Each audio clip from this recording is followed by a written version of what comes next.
question to you tonight. Does anybody think that it is possible to lower your level of toxemia, toxins, condition in blood, a condition of toxins in the blood? Is it possible to lower your level of toxemia by ingesting toxins? No. No. So what we must be doing when drugs apparently suppress our symptoms is raising our toleration level. Now there's a healthy move. Raise toleration level higher. It would basically be like the red line in your car that tells you how hot your motor is. And it gets to about straight up and down out of a halfway and you hit red. Because when you hit red, you don't want to go driving anymore because your car's going to overheat and explode and die. And if we instead move the red line way to the right so that the car can now heat much, much further before we hit red. This is the same concept. Let's move further towards death. And then you get closer and closer and closer, and people say, you know, he was perfectly healthy yesterday. He dropped dead on the tennis court today. Well, perfectly healthy things don't drop dead. It doesn't work that way. You get this close to death, and the doctors have stopped prescribing one drug at a time. They're prescribing two at a time, one to counteract the other one and one to counteract the other one. Or three at a time, or four. And then you have a big meal, and you overload your toxins. First symptom of heart disease, half the time is death. I had a dear friend explain to me just the other day that her husband had died, not because the doctors had killed him, but because his kidneys could not handle the heart medication that he was taking. Yeah, the doctors killed him. But she, being a nurse, had to defend the doctors. The doctors didn't kill him. The drugs they gave him killed him. You didn't kill your child. The gun you gave him to play with killed him. Yeah, come on. Sounds like a defense.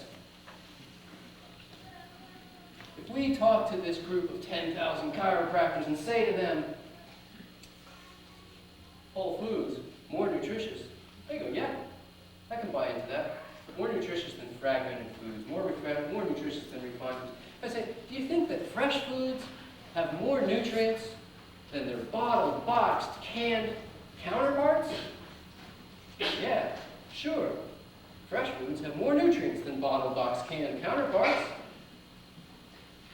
Pasteurization is the government certifying that this food has been heated to 161 degrees for 15 seconds so that all of the microbial life in the food will be killed, that the protein molecules have been denatured, and that this food will no longer support life.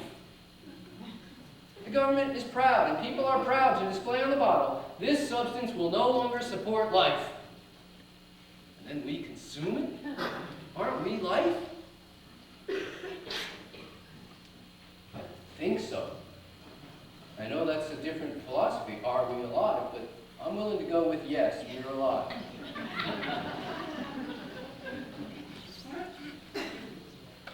And if fresh foods are more nutritious,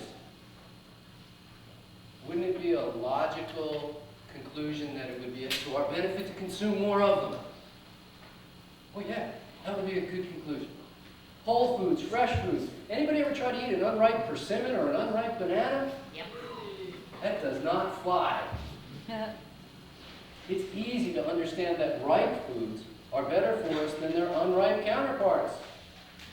Whole, fresh, ripe, raw foods. Is it news to anybody that if you cook a pot of vegetables in a big vat of boiling water that nutrients are lost? As they used to teach, into the water. As we now know, nutrients are lost. Anybody only just find this out? Anybody find out less than 5 years ago? Anybody find out less than 10 years ago? Well, you guys have known this. Anybody think it's new news? Anybody find out 40 years ago and willing to admit it? I remember 40 years ago, I knew if you cooked vegetables in a pot of water, nutrients were lost. This is not news, folks. Hi, you want to take over for me now? You can stay up here.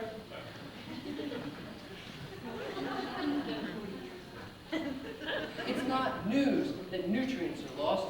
From a point of nutrition, whole, fresh, ripe, raw foods make all the sense in the world. This is not a challenge.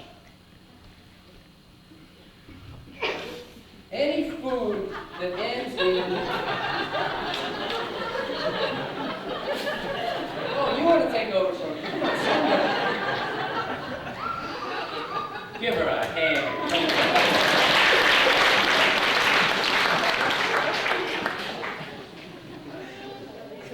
Any food that ends in CIDE, or any substance that ends in CIDE, reminds me of the word suicide. It's got something to do with death.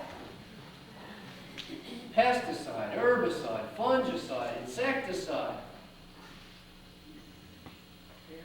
And the people who sell this stuff to us and ask us to consume are trying to get us on the defensive. They say, you prove to me that organic is better. What do I have to prove organic is better? For 400 million years, creatures have been consuming organic foods. For 60 years, we've been experimenting with herbicides, fungicides, insecticides, and pesticides. Have you heard in school, parents, that consumption of herbicides and fungicides and insecticides and pesticides makes your children smarter? It cures their ADD? No. Have you heard, guys, that consumption of these sides will make you stronger, more virulent, and more handsome? No. Is anybody promoting the intellectual qualities that are developed through the consumption of herbicides or pesticides, or the health benefits? You know that people, they wear masks when they put that stuff on. They wear code 4 suits that you can't get near that stuff. Nobody's telling us it's good for us, and we're supposed to convince them that organic is better. It's got a 400 million year track record of success, and we're supposed to convince them, excuse me, the onus and responsibility is on the people who do the radical stuff. Doctors have to express to us why radical procedures are better than our conservative methods. People say to me, when I'm around any kind of smoke whatsoever, and I quickly move away in a dramatic fashion that they see. I want them to know. They go, what's wrong with you? And I go, excuse me, I've got a health condition.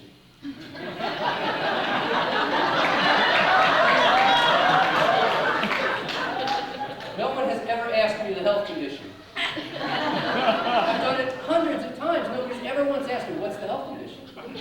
I wish they would ask. I could tell them, I'm healthy. I want to keep it that way.